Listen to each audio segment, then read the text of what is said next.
Creo que estamos con Eduardo Bior.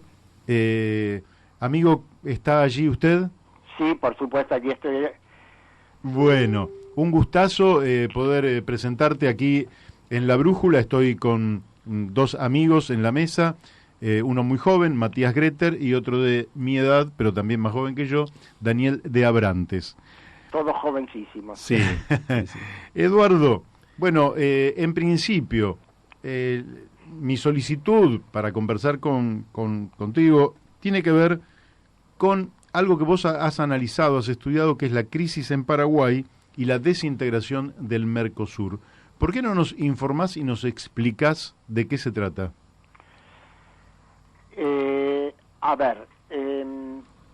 Vamos a empezar por la crisis en Paraguay y se entiende la desintegración del Mercosur. Uh-huh. Para sintetizarlo y hacerlo muy rápido, la región de las tres fronteras entre Argentina, Brasil y Paraguay se ha convertido, por efecto de la complicidad de la Agencia Norteamericana de Lucha contra el Narcotráfico, la DEA, con el narcotráfico por un lado y por el otro lado su dependencia para el lavado de las ganancias y su relación con el tráfico de armas, una complicidad estrecha con el actual gobierno de Israel. Ajá. O sea, se ha convertido esto, es decir, lo que durante 40 años fue un pequeño negocio paralelo que tenían las agencias de inteligencia norteamericanas, que era utilizar el narcotráfico para debilitar la resistencia en su propio país y de paso el dinero que iba entrando, aplicarlo a operaciones encubiertas que su propio Congreso no le permitía. Con el pasar de los años y el crecimiento sideral de las ganancias, se ha convertido en un motor, digamos, en un motor de 180 caballos. Que tracciona la política de los Estados Unidos, la desarticula, la desordena. Algo de eso hubo en la reciente visita del jefe del Comando Sur a Argentina y Brasil. Uh-huh. El intento de retomar el control, de poner orden, las burradas que ha hecho Estados Unidos en relación a Venezuela tienen algo que ver con su mala información, con su dependencia de los paramilitares colombianos, etcétera, etcétera. Volviendo al Mercosur. Uh-huh. Es decir, esto ha instalado hace tiempo que los Estados Unidos, ya desde los años 90, viene argumentando que la comunidad sirio-libanesa que vive en la región de las tres fronteras, entre Foz de Iguazú en Brasil y Ciudad del Este en Paraguay, ofrece una base de operaciones al Hezbollah libanés. Ajá. Vamos a aclarar una cosa muy breve para que se entienda. El Hezbollah libanés es un partido de la comunidad musulmana chiita, que es la más pobre, que se agrupa fundamentalmente en la mitad sur del Líbano y que se formó como confluencia de distintos grupos de resistencia contra las permanentes intervenciones de Israel en el Líbano. Uh-huh. Hoy en día es un partido legal que forma parte del acuerdo de gobierno en Líbano, que tiene 3 ministros en el gabinete, que tiene los 12 diputados correspondientes al cupo de la región sur libremente elegidos, y que ofrece una infinidad de servicios sociales a su población, que es pobrísima. Sí. Por supuesto, ha intervenido en la guerra en Siria, defendiendo al gobierno de Bashar al-Assad contra el ataque terrorista, pero es un partido armado, y eso hay que diferenciarlo de lo que es una organización terrorista que realiza actos de terror contra la población civil no involucrada en conflictos bélicos. Uh-huh. Eso es fundamental. Es más, en términos de Naciones Unidas, en la lista de Naciones Unidas de organizaciones terroristas no figura esta organización, sí figura en cambio en una lista elaborada por Estados Unidos. Claro. O sea, en términos de derecho internacional, no es una organización terrorista. Sin embargo, Estados Unidos lo sigue agitando. ¿Pero por qué lo sigue agitando? Por un lado, porque el objetivo es alcanzar un control sobre esa región estratégica. Primero, porque esa es la zona de tráfico principal de todo el Cono Sur. Tráfico de drogas en una dirección, de drogas y de armas, que van, por un lado, hacia los grandes centros urbanos brasileños, y por el otro lado bajan el Paraná, y en la zona de los puertos privados cerca de Rosario se reembarcan, se transborda para llevarlos a otros destinos, sobre todo a Europa, pero también a otros. Esa zona está bajo control norteamericano hace ya mucho tiempo. Control de inteligencia y control de fuerzas especiales. Se ha incorporado en los últimos años Israel, es decir, por dos razones. Primero, por la razón estratégica de poder enfrentar, es decir, de poder golpear el financiamiento de los libaneses desde la colectividad árabe que hay en esa zona. Uh-huh. Por el otro lado, porque el gobierno de Israel actualmente vive en gran medida del tráfico de armas y del blanqueo del dinero de drogas que hacen los grandes fondos de inversión internacionales, porque Israel tiene una economía muy deficiente. Es decir, Israel tiene un 10% de la población que son ortodoxos, entre los cuales los hombres no trabajan y las mujeres que trabajan ganan muy poco, y tiene un 20% de población árabe israelí que gana mucho menos del resto de la población israelí. Por lo tanto, es decir, la afluencia de impuestos que Israel tiene internamente es muy baja. Uh-huh. Es decir, necesita financiarse desde el exterior. Entonces eso, digamos, la complica y obliga, sobre todo a un Estado que vive permanentemente en guerra, lo obliga a buscar fuentes de financiamiento en otro lugar. Aunque sean ilegales. ¿Cómo? Aunque sí, sean por ilegales. Supuesto, claro que lo hacen. Es decir, lo hacen con lavado de dinero de operaciones ilegales, claro. Uh-huh. Y además un interés poderoso en la exportación de los propios equipos de seguridad y armamentos, ¿no? Sí, sí. Entonces, esa es la realidad instalada en las tres fronteras. A eso se agrega un nuevo elemento que me está apareciendo de los distintos informes periodísticos así dispersos de los últimos días a partir de la crisis política en Paraguay, que es el interés en debilitar el papel estatal en la represa hidroeléctrica binacional de Itaipú, la paraguayo-brasileña, y debilitar el rol de la empresa estatal brasileña Eletrobras en la distribución de la energía de Itaipú.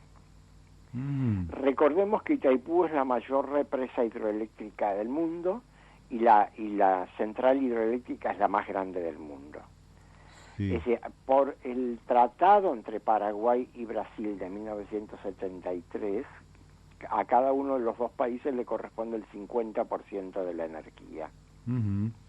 Lo que pasa es que como Paraguay tiene una economía mucho menos desarrollada, solamente tomaba el 15% y el otro 35% se lo vendía a Brasil. Y cada año se planificaba para el año siguiente qué cupo extra podía llegar a necesitar Paraguay. En 2008, la confluencia del presidente Lula en Brasil y el presidente Lugo en Paraguay consiguió un aumento sustancial de los precios que Brasil le paga a Paraguay, es decir, por la energía que Paraguay le vende. Sí, sí. El problema es, en 2022 se terminan de pagar los créditos que se contrajeron 50 años antes para la construcción de la represa. Uh-huh. Y en 2023 es la última posibilidad de renegociar el plano tarifario entre los dos países hasta 50 años más tarde, de acuerdo al Tratado de Itaipú. Entonces, lo que no se negocia entre 2022 y entre en vigencia en 2023, no se puede retocar hasta 2073. Caray. ¿Qué pasa? ¿Qué es lo que hizo el gobierno de Mario Abdo Benítez? Hizo un acuerdo secreto con Brasil, del cual desplazaron a los técnicos. Se hizo a nivel de cancillerías, por el cual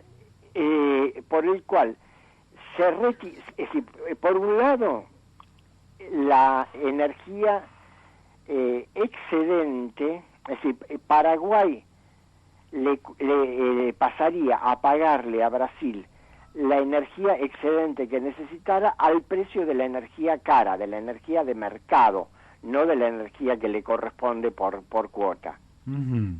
O sea, una fortuna. ¿Y por qué eso? Bueno, esa es toda la discusión en Paraguay, que lo han acusado a Mario Abdo de traición a la patria y todo eso, porque Itaipú es un tema que agita mucho la conciencia nacional de los paraguayos. A ver, la inferencia más elemental es que hubo coima. Yo veo otra cosa más, que es la siguiente, que es lo que viene denunciando el matutino Última Hora de Asunción. Por iniciativa, es decir, por iniciativa del gobierno paraguayo, pero en acuerdo con el brasileño, se retiró del acuerdo un artículo que permitía ofrecer la energía remanente en licitación a empresas privadas brasileñas. Uh-huh. ¿Y por qué se retiró? Se retiró porque se pretende darle sin licitación esa energía a una empresa que es Leros, la empresa Leros, que está ligada a la familia Bolsonaro. Es tremendo esto que estás diciendo. Entonces, claro, es decir, esto es un negocio, digamos, por un lado, debilitamiento de Itaipú, que pierde su posición de mercado. Uh-huh. Debilitamiento de Eletrobras en Brasil, que va en línea con la política privatista del gobierno brasileño actual. Debilitamiento de la soberanía de Paraguay, que deja de poder elegir a qué tercero venderle energía. Uh-huh. Y, digamos, obviamente una sustracción de valores enorme, y todo esto está gerenciado por el vicepresidente de Mario Abdo, que es Hugo Velázquez, que tiene una larguísima carrera como fiscal en la zona de Alto Paraná y de Guairá, o sea, más allá de la represa de Itaipú. Y desde los años 90 tiene multitud de acusaciones de complicidad con el contrabando y con el narcotráfico.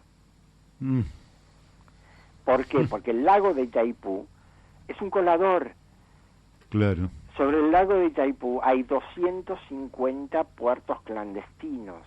Amigo. Que atraviesan permanentemente el lago y que están ligados en parte al expresidente Cartes. Uh-huh. Donde está Hugo Velázquez involucrado, donde hay políticos del Partido Colorado, y obviamente tiene que haberlos del lado brasileño. Lo que pasa es que eso no se habla tanto. Sí, sí. ¿Y vos por qué asignás a esta crisis, digamos, que se vive ahí en la triple frontera, en este asunto de Itaipú, hablas de la desintegración del Mercosur? Porque porque la política actual que están llevando adelante Bolsonaro y Macri, el Mercosur ha dejado completamente de ser una instancia política, y ni siquiera es una instancia comercial, porque uh-huh. más allá de este pseudo preacuerdo con la Unión Europea, El representante de Estados Unidos el otro día, Wilbur Ross, que es un multimillonario en el gobierno de Trump, que estuvo aquí y estuvo en Brasil, dejó clarísimo en Brasil, digamos, de que ellos quieren un acuerdo comercial privilegiado bilateral con Brasil y que, lo que se haya acordado con la Unión Europea no puede interesar. O sea, está clarísimo que el Mercosur se está desintegrando, está desapareciendo como instancia de mediación, que es lo que correspondería en el caso Paraguay-Brasil. Tendría que intervenir el Mercosur y decir, muchachos, pónganse de acuerdo, hagan un acuerdo que no dañe a los otros dos miembros del Mercosur, es decir, un acuerdo interno no puede dañar al proceso de integración, hay que respetar ciertos patrones, que es lo que corresponde en un proceso de integración. Así es. Bueno. Y esta merma significativa en el Mercosur, ¿qué repercusión puede tener tras los acuerdos con la Comunidad Económica Europea, que todavía están muy verdes, ¿verdad? Porque todavía tienen que pasar por distintas instancias, los parlamentos de cada país. Sobre la industria automotriz, concretamente, ¿qué efectos puede tener esta situación de desintegración, de crisis del Mercosur, con, aparte, estos acuerdos bilaterales que podrían ocurrir con la Comunidad Económica Europea, con los Estados Unidos y vaya a saber con qué otro bloque? Respecto a la industria automotriz, también se podría citar la química. Uh-huh. Libera a las grandes corporaciones multinacionales de la obligación de producir localmente. Claro. Es decir, simplemente pueden integrar las plantas que ya tienen instaladas dentro de sus cadenas internacionales de producción y hacernos funcionar, digamos, simplemente con pequeños eslabones, pero sin que los procesos principales de producción estuvieran acá y mucho menos transferencia de tecnología. Uh-huh. Bueno, no hay buenos augurios, Eduardo. No, por ese lado no. Por ese lado no, es decir, yo creo, digamos, que los próximos procesos políticos que se van a dar en Argentina, Uruguay y Bolivia, van a ser bastante determinantes para ver qué es lo que sucede. Uh-huh. Tengo pocas esperanzas de que en Brasil se modifique algo de aquí a mediano plazo, uh-huh, porque no veo crecer una resistencia civil, ciudadana, democrática, una alternativa que pueda ofrecer otra perspectiva a Brasil. Y habrá que ver qué configuraciones se adoptan. Lo que está claro, digamos, es que si en Argentina cambia el rumbo, va a haber que buscar la forma, sin pelearse con nadie, de cerrar la puerta y para protegerse. Bien, bueno, Eduardo, te vamos a agradecer y desde ya que te vamos a volver a molestar en alguna nueva oportunidad en el futuro cercano, sobre todo porque el domingo vamos a tener información muy relevante después de las PASO y seguramente este cambio en el mapa del Cono Sur nos obligará a molestarte de nuevo. Con muchísimo gusto, no es ninguna molestia, al contrario. Bueno, te agradecemos infinitamente y bueno, te deseamos lo mejor, te mando un abrazo. Gracias, igualmente un fuerte abrazo para todos. Bueno, gracias. Chau. Chau. Bueno, hemos hablado con el analista internacional Eduardo Bior y el caudal de información y la calidad del análisis muestra la jerarquía de la persona que hemos invitado a participar en el programa y que lógicamente nos va a acompañar, espero yo, próximamente para que nos siga dando un poco de luz sobre cuestiones de naturaleza internacional, que vos viste la complejidad que tiene, sí. Porque la triple frontera, que supuestamente es tan solo una relación limítrofe entre Paraguay, Argentina y Brasil, se transforma en un campo a través del narcotráfico, el tráfico de armas, de la intervención de la DEA, seguramente de la CIA, del Mossad, de Hezbollah, del financiamiento internacional ilegal, en una zona realmente muy compleja, caliente. claro. Así que bueno, vamos a seguir hablando con él y sobre el destino del Mercosur, que lógicamente es en el cual estamos involucrados y buena parte de nuestras industrias tienen su destino allí metido.